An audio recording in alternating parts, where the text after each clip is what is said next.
I've got mail. This can only mean one thing, and that's more friendship cup prep. So I got my sealant in, that way I can fix my Kreis.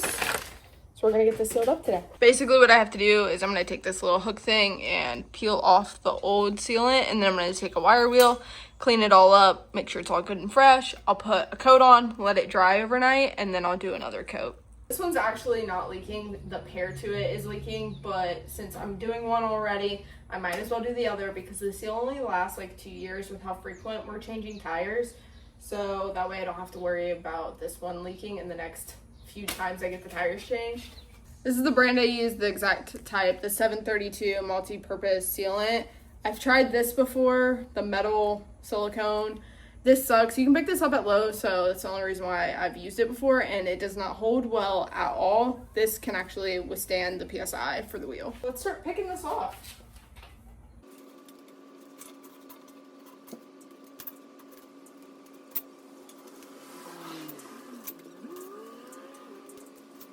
Okay, now that majority of the seal, the old seal, is off, I'm gonna go through with a wire brush and a drill, and I'm just gonna make sure it's really clean.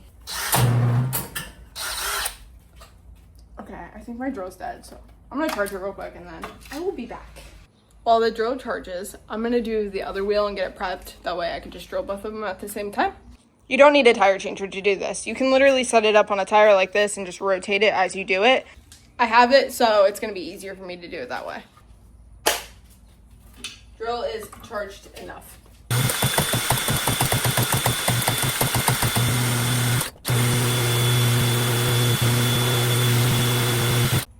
I'm gonna use this wire brush just to clean off some of the sealant.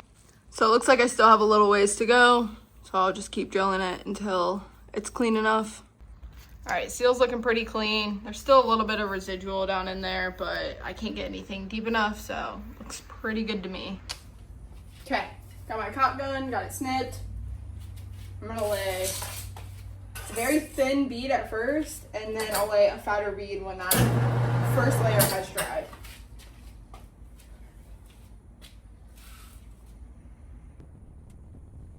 It's like you're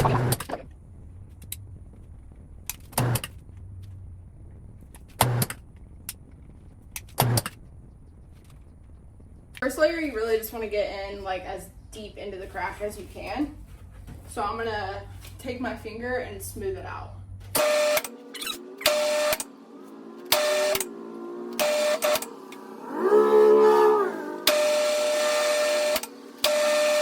It's that simple.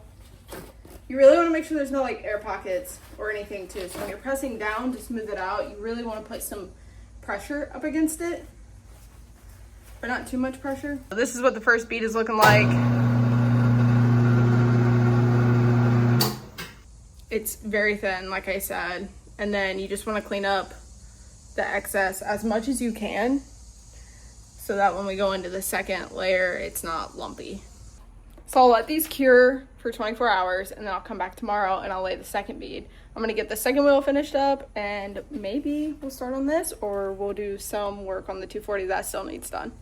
We have this fuel pressure gauge that we're gonna hook up to see how many bars of fuel is going through the fuel rail, because that will determine a lot of things for us with what's going on with this car. Chris did order a few parts for us to get installed, so we will see those in a few days. I'm not too worried about this car right now, and I would definitely rather get the 240 ready for Friendship Cup.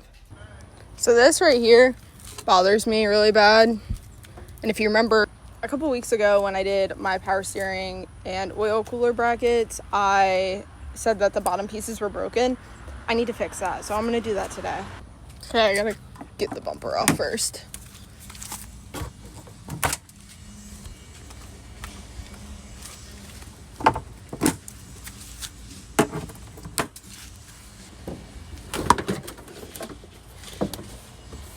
Okay, so in order to reach anything, I'm gonna have to take the intercooler off.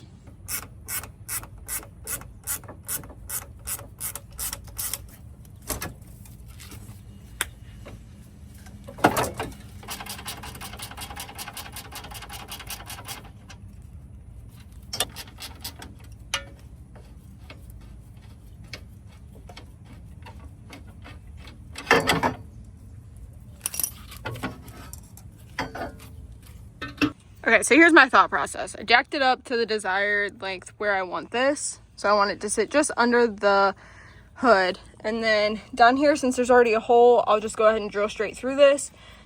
All right, they're screwed in, but this is absolutely as high as they will go. And I don't know if it'll be good enough for the bumper, so I might have to change these out. And these aren't welded in or anything. They're just bolted in. So I could probably put some like washers or spacers underneath it to raise it up more.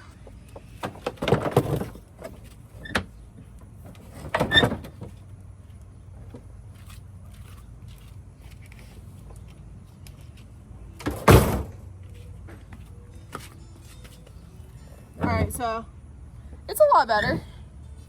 It'll sit like this with it all mounted up. This right here will never go away because my hood is splitting.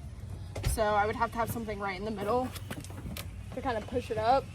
And I haven't really thought that far, so maybe I'll fix that, I don't know. But this is exactly how it will sit with the zip ties and the rest of it all mounted up. And then I still don't have a headlight in this car right here. Probably get that figured out. Chris hit me last year at Smile Day.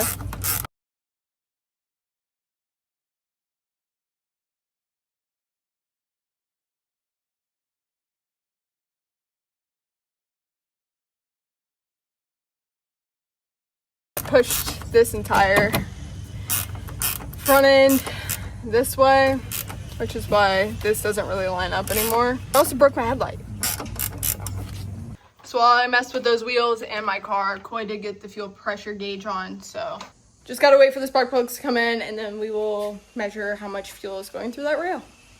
Short video today, but I'm glad I got a couple things done. I do have this kill switch for the 240 because the battery likes to die, and I really need something where I can just easily disconnect the battery from the cabin. So I will get that installed in the next couple of days. I need to get some wiring for it, and I will see you guys on the next one.